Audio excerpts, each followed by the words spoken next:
Hi, my name is Judge. March of the Lich King, the new expansion, rapidly approacheth, meaning we get a whole new meta in Arena, whole set of new cards, really looking forward to it.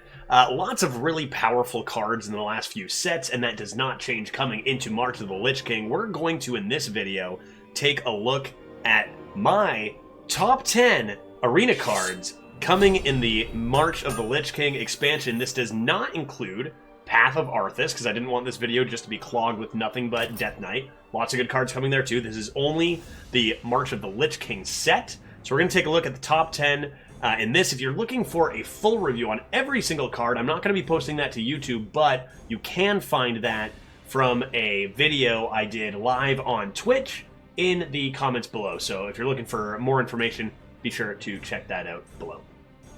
This was a lot of fun. A lot of really, really close calls. I mean, obviously, there are so many good cards, and deciding which ones are going to be the best is nearly, pretty much an impossible task, but I think I've got a great group of cards together here from all sorts of different classes, too. Really, really interesting. Let's start with number 10. Might surprise you. Arcane Defenders, an 8-mana spell for Mage. Summon 2 5/6 golems with taunt and can't be targeted by spells or hero powers. This was an interesting one. A lot of really, really strong cards, and you might think this looks a little bit, okay, a couple 5/6s with taunt.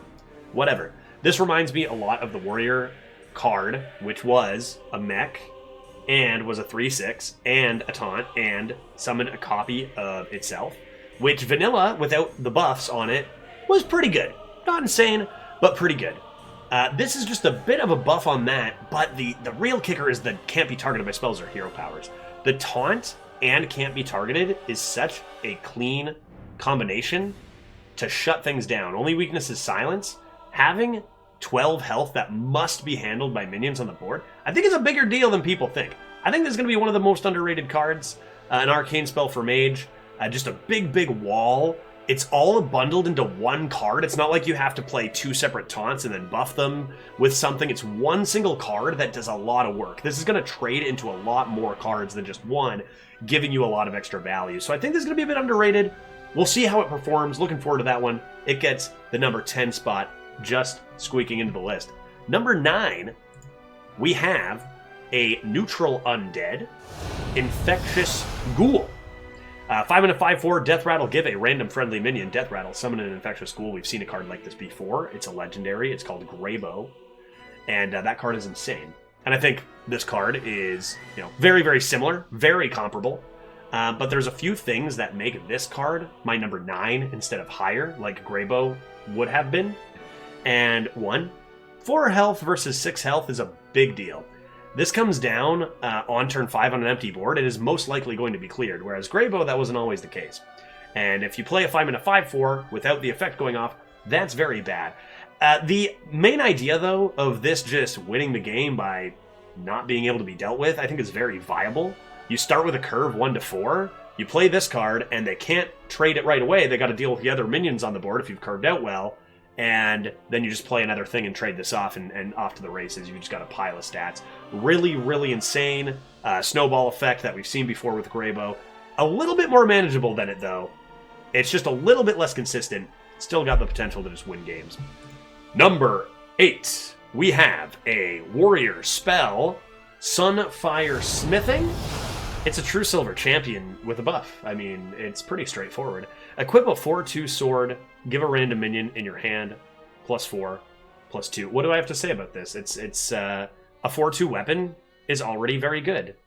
It's a 4/2 weapon that gives you it's like a mini Valinir kind of, but maybe even better because you don't actually have to overpay for the mana for the tempo that turn, right? Like 4 mana 4/2 weapon, tempo's already great. Tempo's already really good. And then you get that extra big buff. Just seems like a really, really strong, efficient card without any downsides. Really consistent, this card. And that's going to be, that's worth extra points for sure. Really, really strong, consistent, not much else to say. It gets number 8. Next, we have our first Death Knight card. And actually the only Death Knight card on this list, believe it or not. I will give a shout out and honorable mention to a few Death Knight cards because I left a few of the triple bloods out. If you don't know how this rune system works, by the way, you can check out my new announcement of March of the Lich King video, and that will tell you all about it.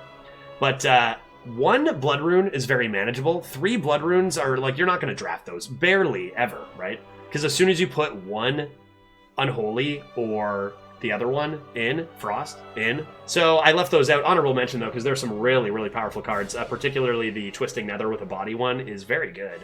You just get a 5/5 for free on the board. Anyway, Bone Guard Commander, 8 mana, 8/8, undead, single blood rune, taunt, battle cry, raise up to 6 corpses as 1/2 risen footman with taunt. It's kind of like old school Onyxia, but it's cheaper. It has taunt. It summons 1/2s instead of 1/1s, and those 1/2s also have taunt, and that's a heck of a lot better. I think that we've seen evidence of 1/2 taunts being very annoying when they're just given as tokens through stuff like Giggling Inventor, and this is just a huge wall. The odds of having 6 corpses by the time you get to turn 8 in Arena are very good. This is often just going to be a complete, huge wall of stats, very, very strong. Even just with 4 or 5 corpses, like you don't need even the full 6. It's crazy good. And it's only 1 rune, meaning it's very likely you'll be able to draft this compared to other Death Knight cards. Next up, number 6. We have a Warlock spell. It is a shadow spell, and it is called Twisted Tether, which up until this day, I thought it was actually called Twisted Nether. And I was like, haha, how funny. And it is still kind of funny, but I didn't realize it was actually Tether. Twisted Tether. 4 mana, destroy a minion, give it stats to a random undead in your hand. It's an assassinate, but it gives a minion in your hand plus whatever. It's like an assassinate and then also a righteous defense. It's very similar to righteous defense, right? Because righteous defense nearly killed something. This just finishes off the 1/1. Is this card as good as righteous defense? Maybe not, because you have to have an undead. A lot of my picks through this video and just looking at other cards is how many undeads are there going to be in this meta, and it looks like there's going to be a lot based on the neutrals, so keeping that in mind. I think this is going to be pretty consistent to pull off. There's a ton of undead minions, and a ton of old minions that have been reverted to undeads. So I think this effect is going to be very consistent. Finishing off a minion, including the 1/1, is definitely better than just leaving a 1/1 on the board for your opponent to buff or ping something off with. It's just a very all-in-one, consistent, excellent package. It's going to be insane. Just like Righteous Defense was insane, it's going to be insane. Same thing. Good thing it's a condition that it has to be an undead, but it's still going to be crazy. There's a lot of undeads all over the place. Really, really strong. That's only number 6. What else do we have? Going on to number 5. Astalor. Bloodsworn. Astalor is our only legendary on this list, coming in at number 5. I know this is one that's been talked about a lot. A lot of people saying this is going to be real strong, and they're right. It is. What does Astalor do? It's 2 mana 2/2, battle cry, add Astalor the Protector to your hand. Mana Thirst 4, which just means you have to have 4 mana crystals. That's all that Mana Thirst is. Deal 2 damage. So 2 mana 2/2 on its own, not very good.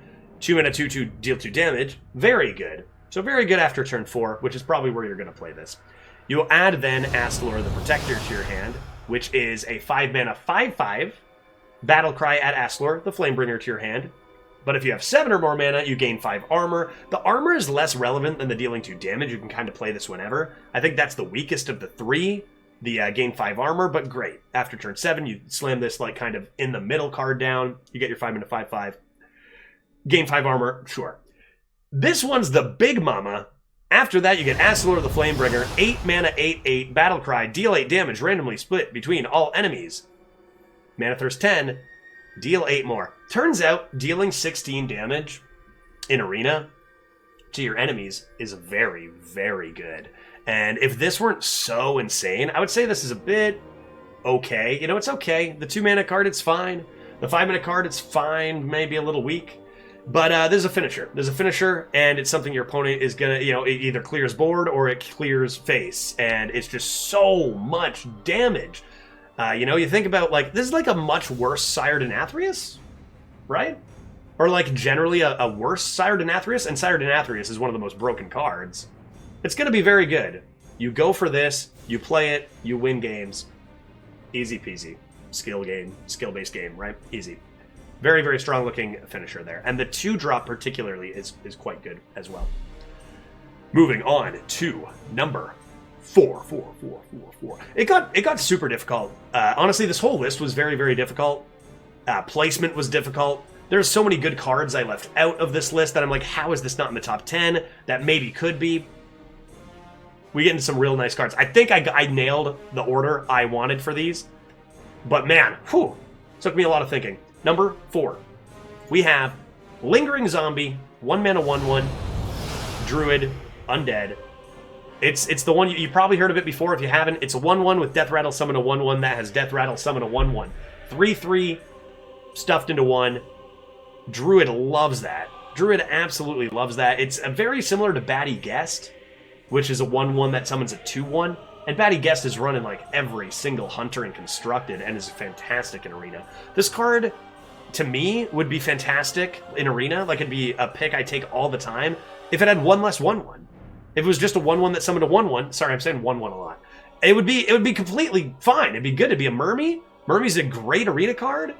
And this is Druid, who really wants to, go for board buffs. There's tons of... these are all undead minions, and we've seen a lot of undead synergy in this set with if an undead died after your last turn. We've seen that on many things. And this is just going to be fantastic. It's just such... To me, this is probably going to be an unskippable 1-drop. Perfect way to start out your Druid. And I knew as soon as I saw this card that this was going to make the top 10 list, probably near the top. And here it is at number 4. Crazy, crazy strong. This one I wrestled with number 3 a lot with. Very, very, very strong. No, what else can you say? It's a lot of stats. It's sticky. Perfect for Druid. Number 3. Breaking into our top 3. This next card is probably my favorite in the top list. It's super cool. Really cool card. And I think it's going to be really good. I'm interested to, hear in the comments what you guys think of this card and see if it belongs up in the top 3. But I think it's going to be amazing. And that card is a rogue spell for 2 mana.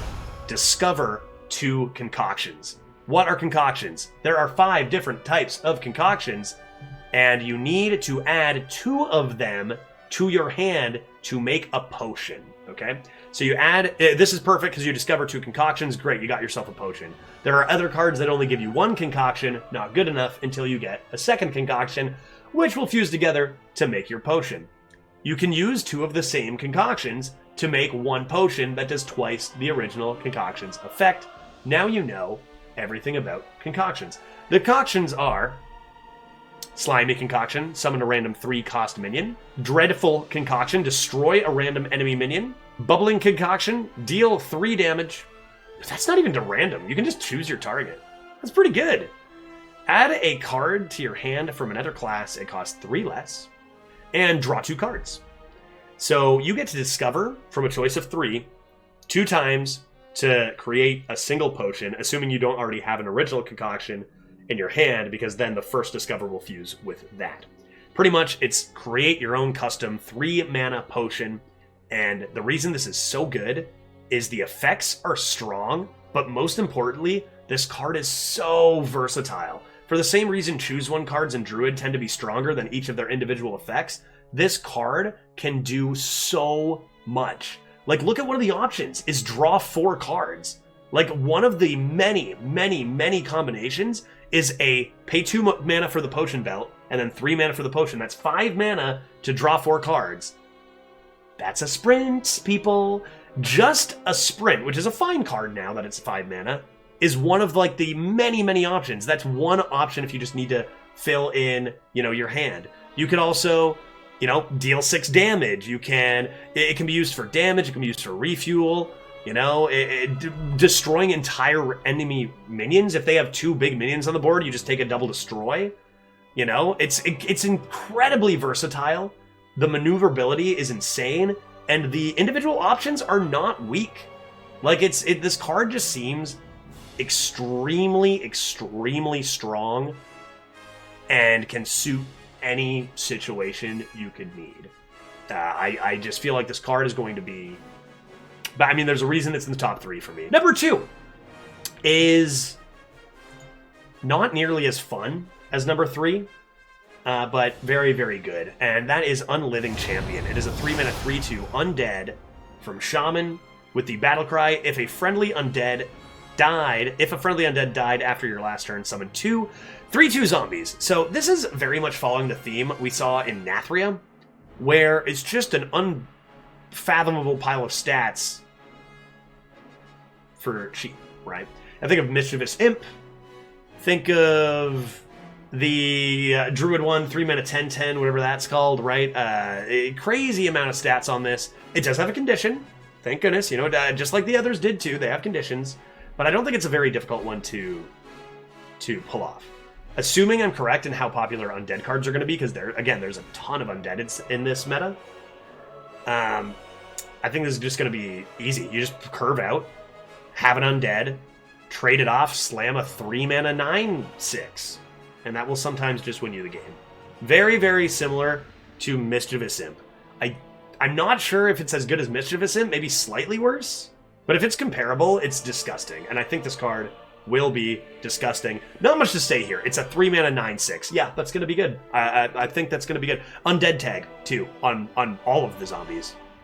Crazy. Imagine drafting, imagine playing a 1 mana undead on turn 1, then trading it into something, coining out a couple of these. Good heavens. You know, Rafam used to have to pay 10 mana to summon a board of 3/3s? Just saying. This card's crazy. Look out for it. Number 1. What could possibly beat Unliving Champion? I wonder if anyone guesses out there. Take a second. Take a second. Any card come to your mind right now? Because there's definitely going to be some cards that I don't bring up in the top 10 that you probably think belong there, and maybe you're right. What card do you think we're missing here? If you guessed Flight of the Bronze, then you are correct. Congratulations. Flight of the Bronze is the number 1 pick. This card is crazy. This card is nuts. And I just look at it and just cry when I think about my opponents playing it against me. Because for 1 mana, discovering a Ysera is already going to win you the game, whether it gives you a 5/5 taunt or not. You look at Dragon Discovery has gotten so insane because they have printed these massively strong dragons. Particularly upgrading the original aspects has made Dragon Discovers extremely good. There's usually, and dragons should be good, right? They're powerful creatures, and they should be very strong minions. But when you get to discover them for this cheap, it becomes tough for Arena when they're usually hard to draft. Now you get this only rare spell that just gives you access to these crazy legendary minions, and if you draw it late, you also just get a 1 mana 5/5 with taunt if you play it by turn 7. This is fine to play by turn 4 or 5 or whatever. You just get a dragon super.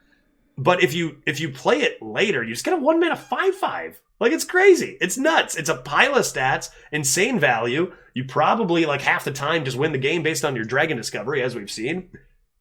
And that's why this is my number 1 pick. Crazy card. I'm scared and excited for Tuesday, which is the best combination of things to be coming into a Hearthstone expansion, in my opinion. These are Judge's top 10 Arena picks. Are they going to be perfect? Of course not. Do you have any better ideas? Please. What did I miss? Let me know in the comments below. What card did you see up here that you thought didn't belong? I'd love to hear your opinions and bounce off of you guys in the comments here, because there are a lot of really, really good cards. Thank you very much for watching. Hey, if you're enjoying the content, please do hit that thumbs up button and that subscribe button. It helps me out a great deal. And I will see you either in the next video or in the arena on Tuesday. Take care, everyone, and we'll see you next time. My name is Judge. Whose name is Judge? My name is. Whose name is Judge? My name is That's a silly name. Judge. Okay, that's